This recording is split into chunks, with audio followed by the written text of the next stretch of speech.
ಕರ್ನಾಟಕದ ಅತಿ ಹಳೆಯ ಜಲಾಶಯ ಯಾವ್ದು ಗೊತ್ತಾ? ಅದು ಚಿತ್ರದುರ್ಗ ಜಿಲ್ಲೆಯ ಹೆಮ್ಮೆಯ ಮಾರಿಕಣಿವೆ ಅಂದ್ರೆ ವಾಣಿವಿಲಾಸ ಸಾಗರ. ಮೈಸೂರಿನ ಮಹಾರಾಜ ಶ್ರೀ ಕೃಷ್ಣರಾಜ ಒಡೆಯರವರ ಆದೇಶದ ಮೇರೆಗೆ ದಿವಾನ್ ಶೇಷಾದ್ರಿ ಅಯ್ಯರವರ ನೇತೃತ್ವದಲ್ಲಿ ನಿರ್ಮಾಣವಾದ ಈ ಅಣೆಕಟ್ಟು ಆ ಕಾಲದ ಅದ್ಭುತ ಇಂಜಿನಿಯರಿಂಗ್ ಸಾಧನೆಯಾಗಿದೆ. ವೇದಾವತಿ ನದಿಗೆ ಅಡ್ಡಲಾಗಿ ನಿರ್ಮಿಸಲಾದ ಈ ಜಲಾಶಯದ ಮತ್ತೊಂದು ವಿಶೇಷವೆಂದರೆ ಇದರ ನಿರ್ಮಾಣದಲ್ಲಿ ಸಿಮೆಂಟ್ ಬಳಸದೆ ಸಾಂಪ್ರದಾಯಿಕ ತಂತ್ರಜ್ಞಾನದಿಂದ ಕಟ್ಟಲಾಗಿದೆ. ಇಂದು ಈ ಜಲಾಶಯ ಚಿತ್ರದುರ್ಗ, ಚಳ್ಳಕೆರೆ, ಹೊಸದುರ್ಗ ಮತ್ತು ಹಿರಿಯೂರು ಭಾಗಗಳ ಸಾವಿರಾರು ಜನರಿಗೆ ಕುಡಿಯುವ ನೀರು ನೀಡುವುದಷ್ಟೇ ಅಲ್ಲ, ಸುಮಾರು 10,000 ಹೆಕ್ಟೇರ್ ಕೃಷಿ ಭೂಮಿಗೆ ಜೀವನಾಡಿಯಾಗಿದೆ.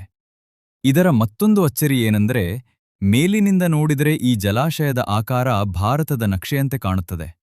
ಸುತ್ತಮುತ್ತಲಿನ ಬೆಟ್ಟಗಳಲ್ಲಿ ಬೀಸುವ ಬಲವಾದ ಗಾಳಿಯಿಂದ ಇಲ್ಲಿ ಗಾಳಿ ವಿದ್ಯುತ್ ಉತ್ಪಾದನೆಯೂ ನಡೆಯುತ್ತಿದೆ.